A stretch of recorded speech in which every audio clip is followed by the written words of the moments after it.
இன்னைக்கு பனை ஏறிக்கு நிக்கிறேன்னா நாளைக்கு மாடை ஏற்றிக்கிட்டு மலையில ஏறி மேய்க்க போறேன்.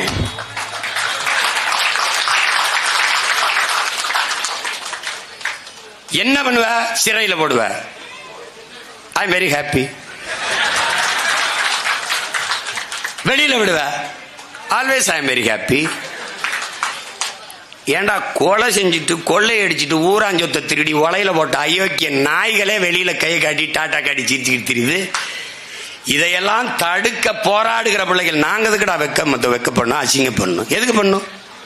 எதுக்கு பண்ணும்? கள்ளச்சாராயம் காய்ச்சி வித்தவன் 62 பேரை கொன்னவன் திருப்பி பிணைகள் வந்து மறுபடியும் சாராயம் காய்ச்சா நாடு அனுமதிக்குது. யாரு? நம்ம நாடுதான். தெனாங்கொலை தெனாங்கொலை. எத்தனை கேள்விகளை அறிவார்ந்த பெருமக்கள். பல 100 டிஎம்சி தண்ணீர் ஓடி வருது, ஓடி போய் கடல்ல சேருது. எங்க நீர் தேக்கங்கள், எங்க நீர் சேமிப்பு, அதுக்கான திட்டம் எங்க? வேளாண் குடிமக்களினுடைய வாழ்க்கையை பற்றி, அவர்களுடைய வாழ்வாதார பத்தி எதை பத்தி கவலைப்பட்டிருக்க? நீ கவலைப்பட்டிருந்தா அவன் விளைவிக்கிற பொருளை வாங்கி சேமிக்க சேமிப்பு கிடங்கு கட்டியிருப்பில்ல. தெருவில் போட்டு தார்பாய போட்டு மூடுவியா? குடிக்கிற டாஸ்மார்க்கு சரக்குக்கு உயர்ந்த சேமிப்பு கிடங்கு கட்டி குளிரூட்டி போட்டு சிசிடிவி கண்காணிப்பு கேமரா வச்சு கண்காணிச்சு வாசல்ல காவலர்களை வைத்து பாதுகாக்கிற அரசு. உணவளிக்கிற உயிர் உயிர் உயிர் தேவையாக இருக்கிற உணவை கொடுக்கிற என் உழவர் குடி உழைத்து தந்த நெல்லை தானியங்களை நீ சேமிக்க கிடங்கு வைக்கல என்றால் நீ யார்? நீ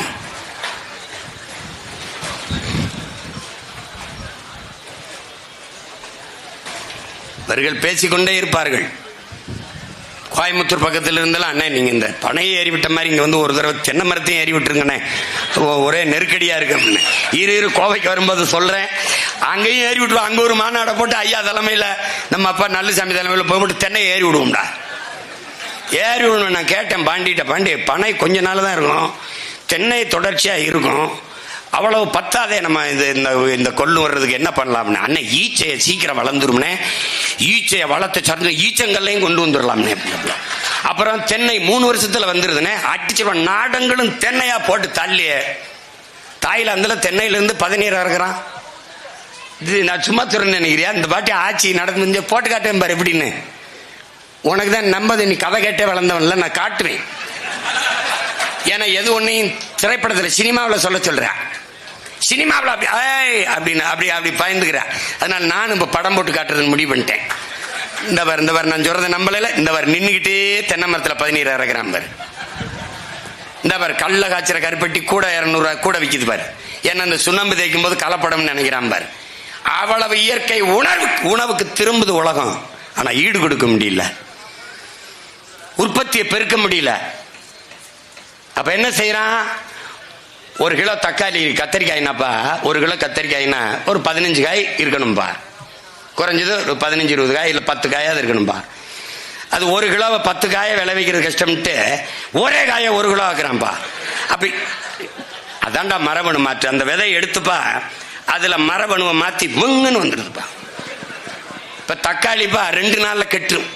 கீழே போட்டினா டக்குன்னு தெரிச்சிடும். இப்ப தீல கொட்டினா குதிச்சு உனக்கிட்ட வரும், பிடிச்சு விளையாடலாம். ஏன்னு கேட்டீங்கன்னா தக்காளி எடுத்து அந்த விதையை எடுத்து மரபணுவை மாத்தி தவளை கொழுப்பு, இந்த கொழுப்புகளை உள்ள தள்ளிட்டான். அது ரப்பர் மாதிரி ஆயிடுச்சு, கெடாது. ஆப்பிள் எத்தனை நாளைக்கு இருக்கும்? ஒரு அதிகபட்சம் 2-3 நாள் 4-5 நாள். இப்ப 6 மாசம் ஆனாலும் இருக்கும். ஏன்? அதை எடுத்து மேல வேஸ்ல இந்த மெழுக தடவி அப்படியே வச்சிடறான்.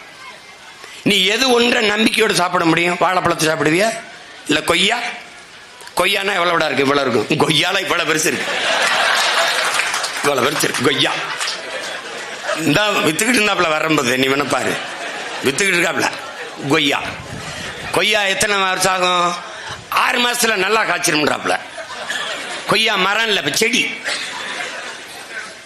எல்லாமே மரபணு மாற்றப்படுது. ஏன்னா உற்பத்தி பெருக்கத்துக்கு, உற்பத்தி மரபணு மாற்று உற்பத்தி அந்த விதைகளை அந்த உணவுப் பொருளை சாப்பிடும் போது மனிதனுடைய மரபணு மாறிடுது. மனிதனுடைய மரபணு மாறும்போது எதற்காக என்ன நோய் வருதுன்னு தெரியாம போயிடும். இப்ப இவ்வளவு சிக்கல் இருக்கு. அதனால என் அன்பு பிள்ளைகள், பனை என்பது என் தம்பி விக்டர் சொன்ன மாதிரி நம் பராசக்தி தாயின் பால். உனக்கு கருப்பா இருக்கிறதுனால அந்த கருப்பட்டியை விரும்ப மாட்டேற, எருமை பாலை குடிக்க மாட்டேற, கருப்பா இருக்குன்னு. எருமை என்கிட்ட வந்து சொல்லுது, நான் கருப்பா இருக்குன்னு என்னை கண்டுக்க மாட்டேங்கிறாங்க. அதுவும் கருப்பு தாண்டா, அதுல தாண்டா அவளை இனிப்பான பதநீரும் சர்க்கரை வெள்ளம் வருது. கரும்பு கருப்பு தான், அதுல இருந்து அவளை இனிப்பான சர்க்கரை வருது. அதனால கருப்புல இல்ல தாழ்வு, கருப்புல இல்ல.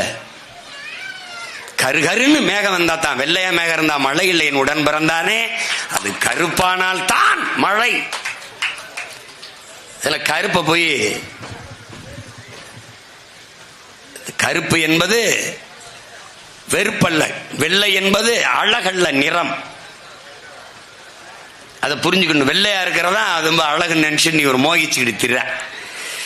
அதனால அவன் என்ன பண்ணா, பன்னி, நம்ம பன்னி வேலை கருப்பா இருந்துச்சு, பன்னி இந்த பன்னியை சாப்பிட மாட்டான், இந்த பன்னிக்கு வெள்ளையா பன்னியை போட்டான். பன்னி வெறும் வெள்ளை பன்னி, ஒரு கிலோ கறி, பன்னி கறி மேசைக்கு வர 8800 லிட்டர் தண்ணீரை குடிக்குது.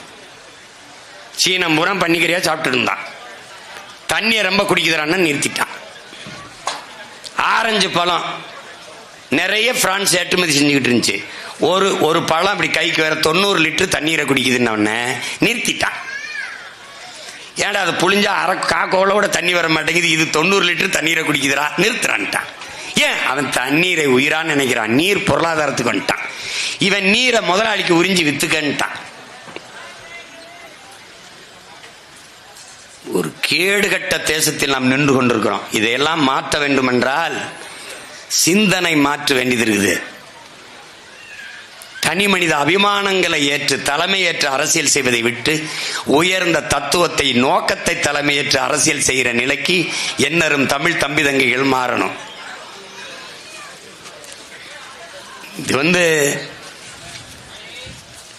இது போராடிட்டே இருக்க முடியாது. எனக்கு பனை ஏறி கல்ல இருக்க அனுமதி கொடு, பதநீர் இருக்க அனுமதி கொடு, எல்லா வழக்குகளையும் போட்டு அதுல கலப்படம் பண்றாங்க, விஷத்தை கலக்குறாங்கன்னு இங்க இருக்கிற பனை ஏரிகள் மீதெல்லாம் வழக்கை போட்டு ஏகப்பட்ட சிக்கல்கள், இடையூறுகள்.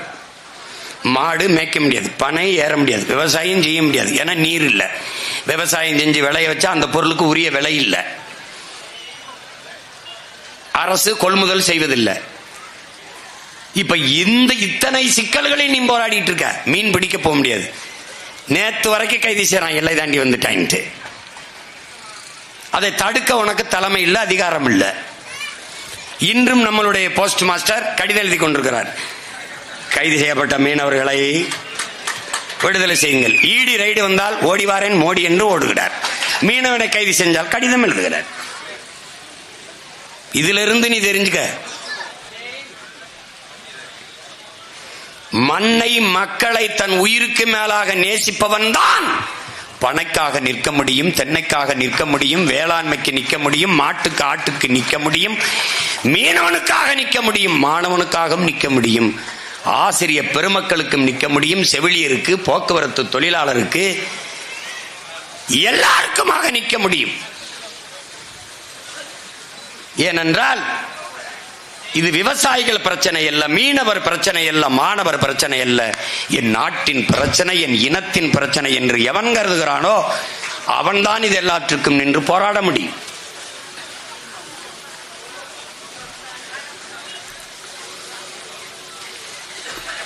அதனால் அறிவார்ந்த தமிழ் சமூக தம்பி தங்கைகள், இவ்வளவு தூரம் இந்த மக்களை நேசிக்கிற நாங்கள், அப்பா நல்லுசாமி போன்றவர்கள், இத்தனை ஆண்டுகள் பெரும் பெரும் வேளாண் பெருங்குடி மக்கள், அறிவார்ந்த அறிஞர் பெருமக்கள், இவ்வளவு காலம் போராடுகிறவர்கள், இந்த மண்ணை மக்களை உயிராக நேசித்து நிற்பவர்கள் விஷத்தை தங்கள் பிள்ளைகளை குடிக்க சொல்லி முன்மொழிவார்களா என்பதை அறிவார்ந்த தமிழ் சமூக மக்கள் சிந்தியுங்கள். இயற்கைக்கும் செயற்கைக்கும் இருக்கிற போர். ரம், விஸ்கி, பீர், பிராண்டி, ஜின்னெல்லாம் செயற்கை ரசாயன நச்சுகள். கல் என்பது பனை, தென்னை, ஈச்சையினுடைய மூலிகை சாறு. பனை என்கிற தாயில் இருந்து, தென்னையில் இருந்து, தாயில் இருந்து வருகிற பால். கல்லை மதுவென்று தடை செய்ய சொல்லி போராடுகிற பெருமக்களே, உங்களுக்கு ஒரே ஒரு கோரிக்கை தான். நீங்கள் டாஸ்மார்க் கடையை மூடுகிறவன் எவனோ அவனோட கூட்டணி என்று உறுதியாக நில்லுங்கள். நாங்கள் கல் இறக்கிற போராட்டத்தை நிறுத்திடுறோம். நீ இதை எதிர்த்து போராடுறதே அவன் ஒரு அரை சீட்டை எங்கேயாவது கொடுத்து நிக்க வைப்பானாங்கிற ஒரு சீட்டை அப்படி. வேற எதுக்கு? வேற எதுக்கு? பண்ணுகள மாதிரி ஒரு வெட்டி கூட்டம் உலகத்தில் இருக்குன்னு நினைக்கிறேன். நீ வெட்டி கூட்டம் எதையாவது பேசி பிழைத்துக் கொண்டே இருப்பார்கள். இத்தனை லட்சம் பேர் வேலை இல்லாமல் இருக்கான். நேற்று வரை மீனவன் கைது செய்யப்பட்டிருக்கான். அதை பத்தி ஒரு கருத்தாளன், ஒரு அரசியல் விமர்சகர், ஒரு ஆய்வறிஞர் எவராது பேசுவார? பேச மாட்டாங்க. ஆனால் சீமான் ஸ்டாலினை பார்த்து விட்டார். ஸ்டாலின் பெட்டி வாங்கிவிட்டார். சீமான் ஸ்டாலின் பெட்டி வாங்கிவிட்டார். அதே நாயே ஸ்டாலின் சீமான் பெட்டியை கொடுத்து விட்டார் என்று பேசல. பரதேசி நாயே, சீமானுக்கு ஸ்டாலின் பெட்டியை கொடுத்து விட்டார். சொல்றா. எதையாவது பேசி திங்கிறது. எதையாவது. நாங்க விவசாய குடும்பத்தில் இருக்க விதைக்கும் போது கூட 10 கையை விதைப்போம். ஏன்? புறா, மயில், நம் சிட்டு, இந்த மைனாலாம் பொறுக்கி திங்கிட்டு. அது மாதிரி நாங்க பேசும்போது 1 மணி நேரம் பேசும்போது 2 அப்படி சிந்தி விடுறது. அதை வச்சு இந்த வலைவெளி, இந்த வாடகை வாய்கள் பிழைச்சிட்டு போட்டும்ட்டு 2 பேசி விடுறோம். பிச்சைக்காரன். மக்களின் பிரச்சனைகள் லட்சம் இருக்குது. லட்சம் போராட்டங்களுக்கு 3 ஆண்டுகளில் திராவிட மாடல் அரசு அனுமதி கொடுத்திருக்குதுன்னு பேசுறாரு முதல்வர். அதை ஒருத்தம் பேசிருக்கா? லட்சம் பிரச்சனை என்றால் லட்சம் போராட்டங்களை என் மக்களுக்கு திணித்தது நீங்கள் என்று. இத்தனை கொலைகள். நேத்து திருநெல்வேலியில் அந்த ஆணவ படுகொலை சாதி பெருமையில ஒருத்தன் வெட்டிருக்கான், கொண்டிருக்கான். சின்ன பையன் வெட்டி கொண்டிருக்கான். அதை பத்தி யாரா பேசுவான பத்தியா பேச மாட்டான். அவ எப்படி பேச வருவான்? தமிழர்களுக்குள்ளே சண்டை, தமிழர்களே வெட்டி கொண்டு சாகிறார்கள். பாருங்கள், தமிழர் என்று பேசியவர்கள் எங்கே? திராவிட புடுங்கி ஆட்சியில் தான்டா நடக்குது. இது நீதான் சாதியை ஒழிச்சுட்டோம், சமத்துவத்தை கொண்டு வந்துட்டோம், எல்லாத்தையும் நிலைநாட்டிட்டோங்கிற. எங்க நாட்டின காட்டும் சட்டத்தை இயற்றி சாதிய பெருமைக்கு ஆணவ திமிரிலே நீ கொலை செய்வாய். ஆனால் காட்டும் சட்டம் தண்டனை என்று வச்சுனா பயப்படுவான். எத்தனை கொலை விழுந்திருக்கு? உங்க ஆட்சியில் தானே கொலை விழுந்தா. அந்த இளவரசன் திவ்யா கொலையா? தமிழர் என்று பேசியவர்கள் எங்கே? யாரு ஆட்சியில் இருக்கிறது? இவன். பெருமைனா திராவிடன், ஏதாவது தமிழர்கள் எங்கே? எப்படி இருக்கு? சர்ரா விடுறா. நான் அரியணையில் உட்கார்ந்த பண்ண எங்கேயாவது எவனாவது சாதிக்காக கொலை பண்ணான காட்டா பாப்போம். இப்பவும் சொல்றேன், அந்த நாற்காலியில உட்கார்ந்தவனை என் மீனவனை சிங்களனை கைது பண்ணிட சொல்றா பாப்போம். இப்பவும் சொல்றேன்டா, கைது பண்ண சொல்றா பாப்போம். எங்களுக்கு ஒரு கனவு இருக்குடா, நோக்கம் இருக்குடா, அதை நிறைவேற்றும் நினைக்கிறோம், செய்யணும்னு துடிக்கிறோம். உனக்கு என்ன இருக்கு? நாங்க வெட்டிக்கிட்டு செத்தா தாண்டா உனக்கு ஓட்டு. நாங்க அண்ணன் தம்பியில ஒரு தாய் பிள்ளைகளா சேர்ந்து நின்னா உனக்கு வப்பம்டா வேட்டு. அதனால நீ பயப்படுற. தெற்க தேவர் தேவேந்தர் வடக்க படையாச்சி பறையம் பிளந்து பிரிந்து நின்றால் தான் உன்னுடைய நீ இந்த அதிகாரத்தில் உட்கார முடியும். நாங்க 2 பேரும் ஒரு தாய் பிள்ளைகளா கட்டி அணைச்சு ஒட்டி நின்னால் உன்னை வெட்டி எறிவோம்டா. அந்த நாள் விரைவில் நடக்கும். நீ எங்களை பிளந்து பிரிப்பாய், அப்பதான் உனக்கு வலிமை வரும். நாங்கள் சாதி மத உணர்ச்சியை பின்னுக்கு தள்ளி தமிழ் தாயின் பிள்ளைகளாக இணைந்து எழுவோம், அப்பதான் எங்களுக்கு வலிமை வரும்.